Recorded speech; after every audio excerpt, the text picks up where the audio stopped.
When I was around 5 or 6 years old, I remember seeing a figure of a woman standing outside of my room. The living room was the next room from mine. I always thought it was just light coming from outside the windows in the living room. But when I went up to the light fixture and tried blocking the light with my hand, nothing would happen. The light would still be there. I wasn't scared, because I wasn't aware of ghosts when I was around that age. But as I got older, maybe around 9 or 10 years old, I sometimes would sleep in the living room, on the couch, because my room would get really hot in the summer. Well, as I would lie on the couch, getting ready to fall asleep, I would hear things in the kitchen, like the sound of someone placing a glass on the table. I would sometimes go to see if anyone was there, but nothing would be there. I still hear the sounds in the kitchen sometimes, and when I would be home alone, I would sometimes go into the basement and watch TV or exercise. As I would work out or watch TV, I would sometimes hear footsteps above me, seeing how the TV was right below my room. But what happened to me 2 months ago terrified me. I'm 17 years old now, and it was raining harshly in the middle of April, and I was working on an art project in the dining room, which was the room after the living room. I was home alone at that time. My mother was picking up my sister from work, and my father was working. As I was working on my art project on the table, the lights went out, and as soon as they went out, in front of me, I saw a woman sitting across from me. I couldn't see her clearly, but she seemed to be smiling. About a second later, the lights turned back on. I was so scared, I ran into the kitchen and stayed there until my mother and sister came back. When they finally returned, I told them about what I saw, and my sister kind of freaked out because she hates hearing about things like ghosts and other things related to that. My mother told me it was probably just my nerves, and I've been working too hard on my project. I believe what I saw was real. I don't know what this ghost lady is doing in my house, but she seems to bring attention to me only.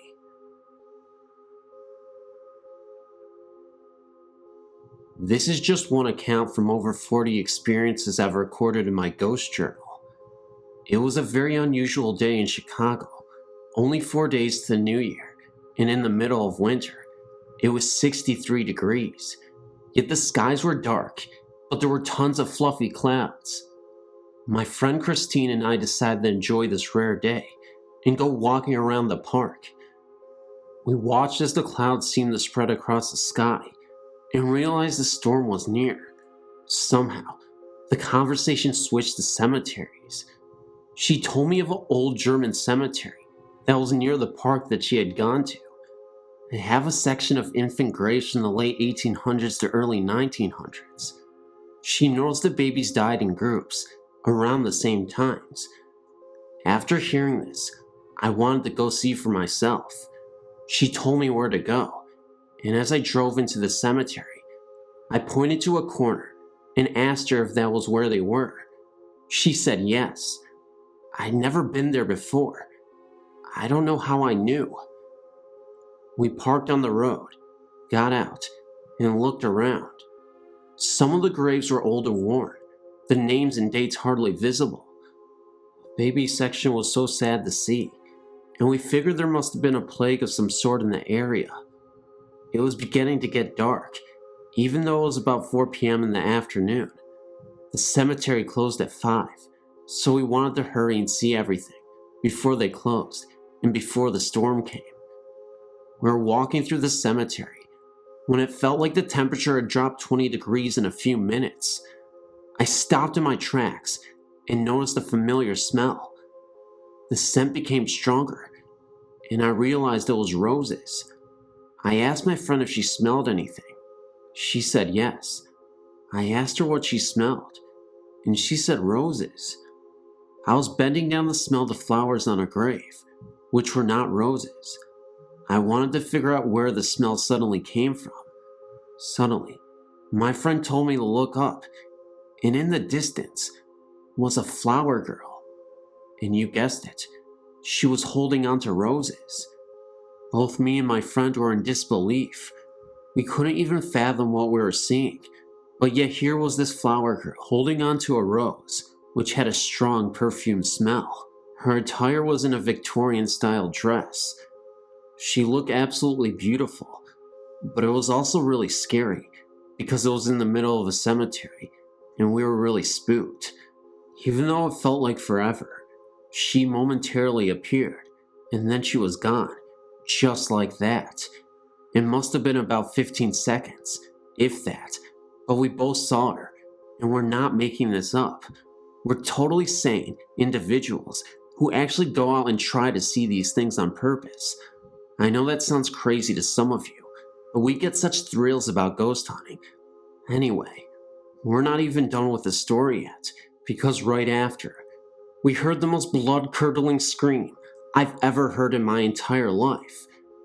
It was a scream right after she disappeared, and I'll never forget it for the rest of my life. It sounded like a human trying to imitate a wolf, as in, a human howling, but in a wolf style.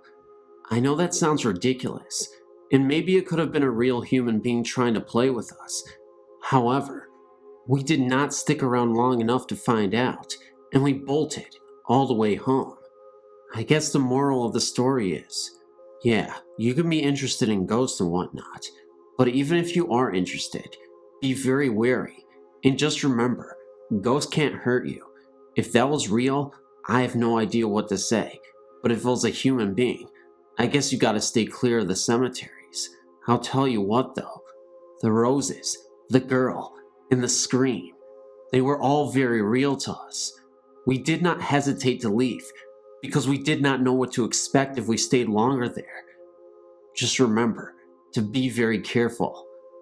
Ghosts are crazy, but humans can be just as crazy.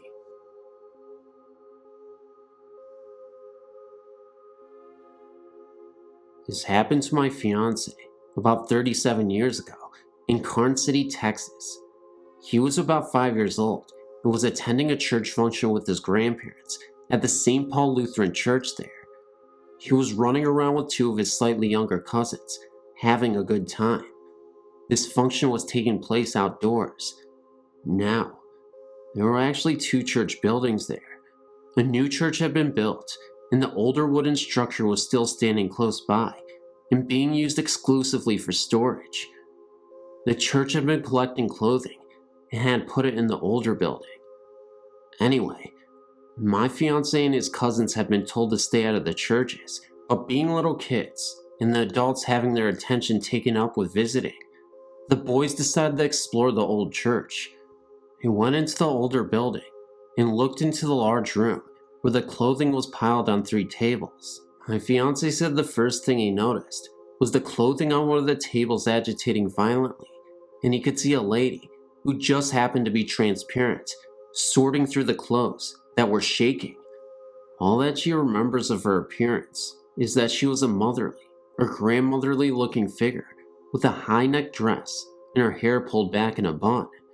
She did not pay any attention to the 3 little boys, but they ran out of the room as fast as their feet could carry them. He says that he may have been the only one to see the lady. He thinks the other 2 boys just saw the clothing shaking on the table. My fiancé says that he believes that the only reason the clothes were shaking was because of the ghost. The windows were all closed, there were no fans, and of course, no central cooling system in this old building. And remember that the clothes on the other tables were lying still. They went to tell their grandmother about the situation. Naturally, they got chewed out for being where they weren't supposed to be, and were told that no one was in that building, but they remember it well.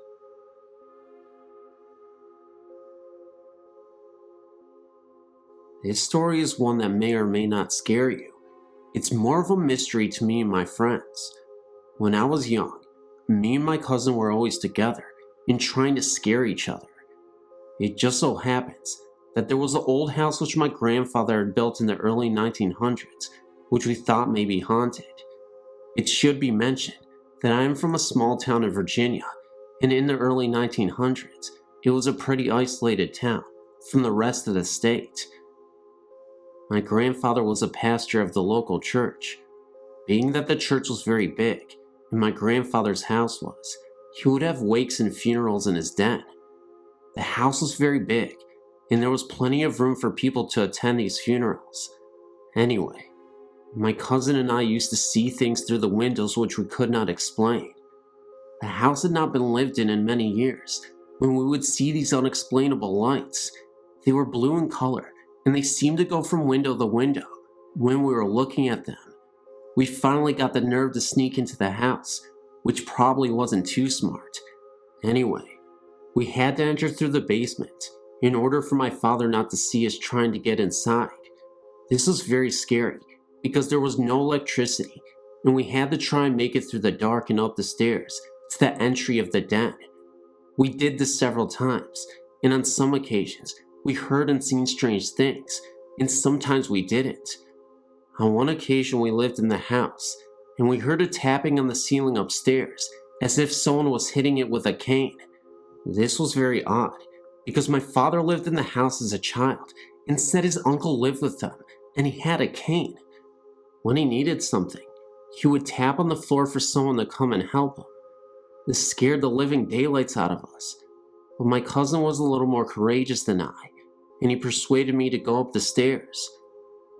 When we got there, he asked whatever it was that we were seeing and hearing to leave us alone in the name of the Lord Jesus Christ. The sound stopped, and we left the house. My father was a little skeptical about the whole thing, but he felt that there may be some truth in it.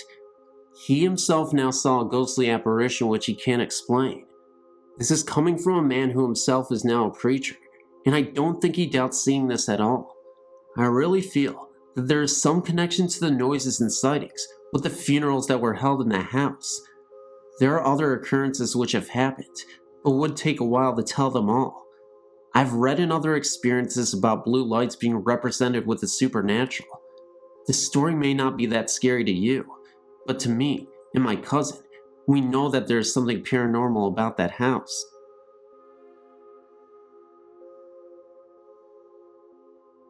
Myself and a friend recently moved into a house in Belmont, Massachusetts, right outside of Boston.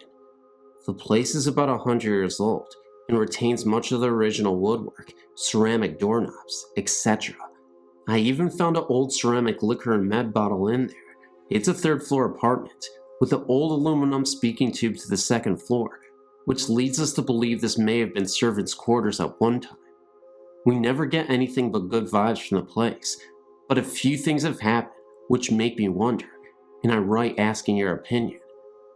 Firstly, the former tenant was an elderly alcoholic who, according to the landlord, used to heat only one room in the house, the dining room, with a space heater. She kept the whole place closed up, according to Miss Richardson, who also tells us the former tenants didn't die, but moved to a nursing home. We aren't sure if we believe her. Well, that room seems to have a door problem. Often when I return from work, all 3 doors to the room will be slammed shut, even the one which is tied open with a string. These are doors which don't close easily, being old and paint covered and wrapped a bit. While we hang out, sometimes doors slam. It happens in fits and starts. One week it happened every day, but it hasn't happened for a while. Granted, there is a breeze in that room, but the manner in which it happens strikes one as odd sometimes. Also, we have both seen a white figure in a long dress, and perhaps a veil, always in the hallway into our place, or in the doorway of the dining room. It is a peripheral vision thing, which leaves one looked at directly. I've seen it standing in the door several times, and I saw it seemingly walk down the hall once. It kind of bounced up and down like a person would were they walking. Mike tells me he usually sees it moving past the door, either coming into or exiting the apartment, and he has used the words wedding dress to describe its clothing. I didn't get that detailed a look, but I've definitely seen the shape. Visitors have seen a similar shape, but hesitate to call it a ghost. Lastly, and this is not so much an experience as a creepy coincidence, when first repainting the place, we decided to do the kitchen in blue and white. I proposed that we paint only the panels on the kitchen doors blue. We haven't done this yet, which both of us thought was a good idea. Later, When exploring the basement for the first time, I found an ancient door of the same style as our other doors, removed from the hinges and brought downstairs years before. It seems to be the one door from our apartment, which has been taken off the hinges, the kitchen door, and the panels painted years ago in cracked blue paints.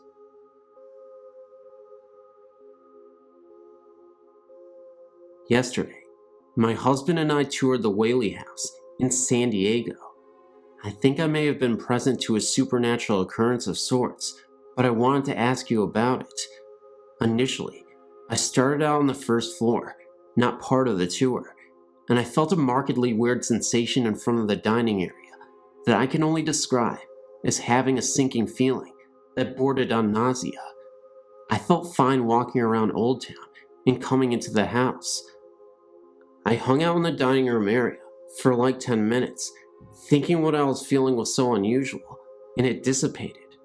I felt fine again, so I looked around the rest of the house and felt okay, until I came to the first upstairs bedroom, directly right of the stairs.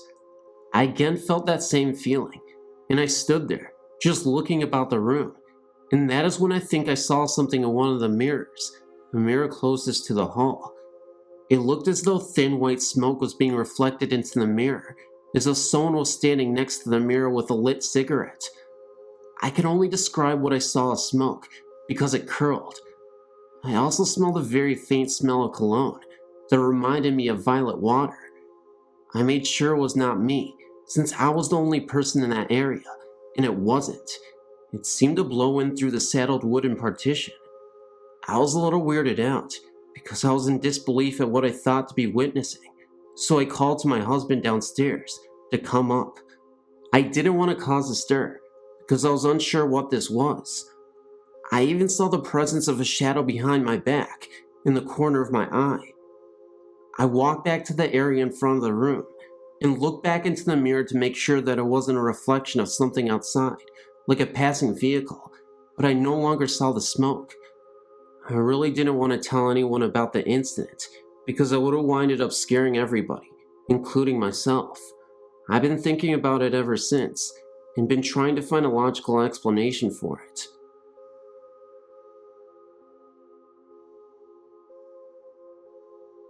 I've always been very interested in the subjects of ghosts and the paranormal, but never thought I would have a direct experience with them.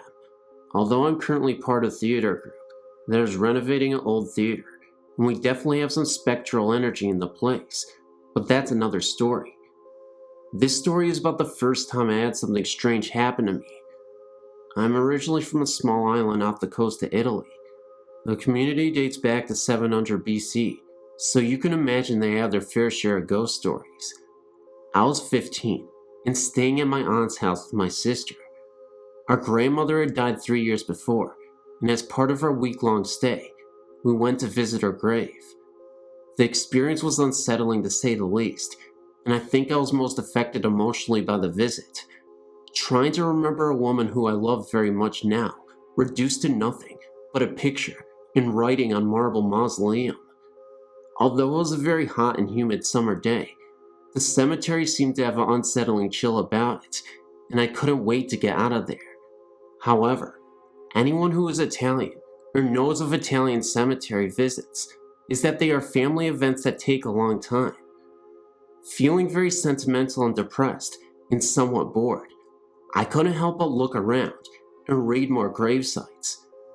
With each name and picture that I saw, I thought more about the people behind them, their lives, and who they have been. The atmosphere seemed more oppressive, and I started seeing flashes out of the corner of my eyes. Nothing definite, but it was almost as if something had passed in front of me very quickly, and the experience left me somewhat disturbed. We left not long after, much to my relief, but still with this heavy, depressed feeling.